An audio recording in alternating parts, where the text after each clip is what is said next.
Hi everybody, my name is Teresa Pierce and I'm the interpreter here at Auburn Valley State Park.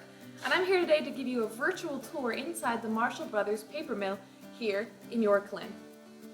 While many of you are familiar with the Marshall family and their history, their ventures into papermaking didn't begin until the 1850s in Marshall's Bridge, Pennsylvania.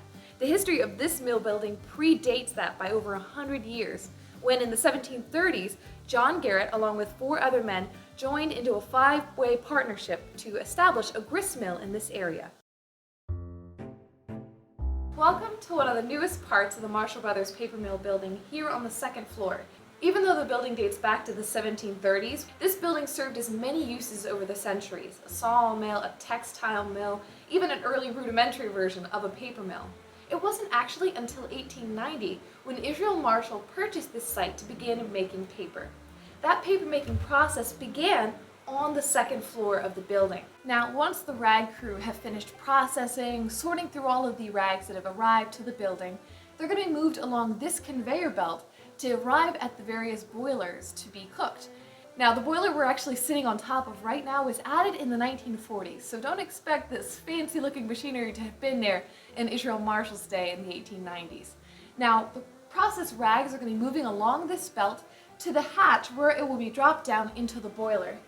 And as you can see, there's still fragments of rags remaining. I'm here standing next to the oldest boiler here in the mill, made by the Pusey & Jones Company. This is important because the very first machine-made paper factory in North America was on the Brandywine, owned by the Gilpin family. Pusey & Jones were making boilers and other paper-making equipment because there was clearly a large and thriving business in paper-making in early Delaware, a history we've sadly forgotten, but that the Marshall Mill is intimately connected with. Currently, I'm sitting inside the next step of the paper-making process. After the rag has been cooked down into that soupy mess called stuff, it's then brought to one of the building's many beaters. Beaters are an important part of the process because here, even though the stuff is relatively broken down, the fibers of the cellulose need to be broken down even further by the rotating blades here that you see on this drum. The fibers of the paper, the stuff, as it's floating through the water, is smashed up against something called a bed plate. And if you've ever hiked the trails at Auburn Valley State Park, the benches here are actually made out of those excess bed plates. So as the water rotates around with the stuff, the fibers are chopped even further and further finer apart. In fact, a worker is slowly lowering the drum to begin to make it into smaller and smaller pieces. And also at this stage of the process is where you get colored paper. Workers are going to be throwing in pounds of dye into the mix to be fully mixed in and ready for the final stage of paper making. But as you can tell, that dye making process was pretty messy, as evidenced by the splatter all over the walls and ceiling. Now, even though the mill building has been added on to and slightly changed over the years, the process of paper making remained relatively the same from the 1890s until about the 1970s, when all of the 3 previous steps you've learned about, rag cutting, boiler, and beater, were placed in one fell swoop by the machine right next to me. This is called the Hydra Pulper.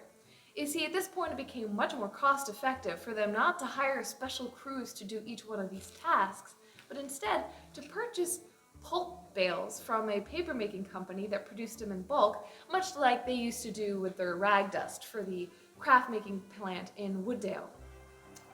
These bales of rag, ready processed, chopped, boiled, and dried, and ready to go, would be brought to the mill, thrown into the Hydra Pulper with water, and much like some very intense high-pressure beater in your kitchen, it would process it down until it was a fine slurry, like the final process at the end of the beater. At this point, dye would also be added, and much like the beater, it was a messy process. As you can see, there is splatter here all over the ceiling as well. Once the product is pumped out of the Jordan, it makes its way to the machine room, where we're at the final step of the process, we're ready to make paper. It starts here at the head box, where a fine array of nozzles are spraying 98% water and only 2% fiber mixture onto a moving screen of the Frigidaire machine. Now, the moving screen, as you can see, has a web of paper forming slowly on top of these machine vacuum boxes, where air is slowly suctioning water out of the screen. So by the time you reach the end of the Frigidaire machine, you have a pretty consistent web of paper. Now, it's pretty delicate. You could put your finger right through it if you press too hard. but we're ready to dry this fine and even layer of paper onto the next part of the process. As the paper comes off the end of the machine here, it moves onto a wide felt belt where it slowly moves along here to the calendar rolls. Now the calendar rolls with the felt belt is pressing all of that excess moisture out of this paper web, getting it ready for the final stage of the process where the paper must be dried. The belt moves across this gap here to the dryers, and then the paper product slowly weaves its way up and down over these drums here.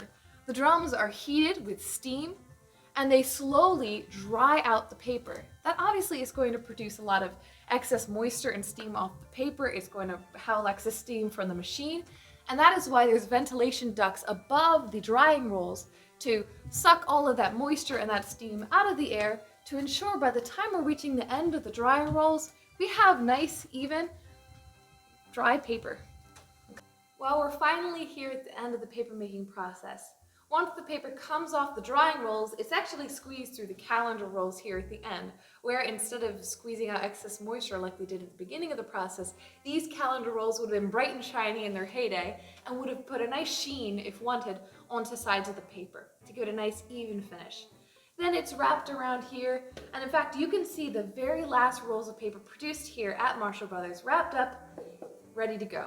From here, rolls of paper would be cut, removed, and taken to storage to eventually be made into vulcanized fiber.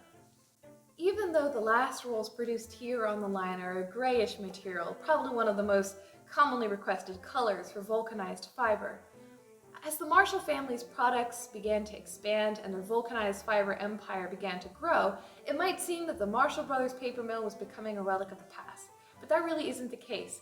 Even though there were brighter and bigger brand new buildings built here in York Lynn, this building produced all of the specialty colors of paper that were needed for smaller batches of vulcanized fiber, just showing how important this building is to the story of papermaking in Delaware and the larger story of vulcanized fiber in America.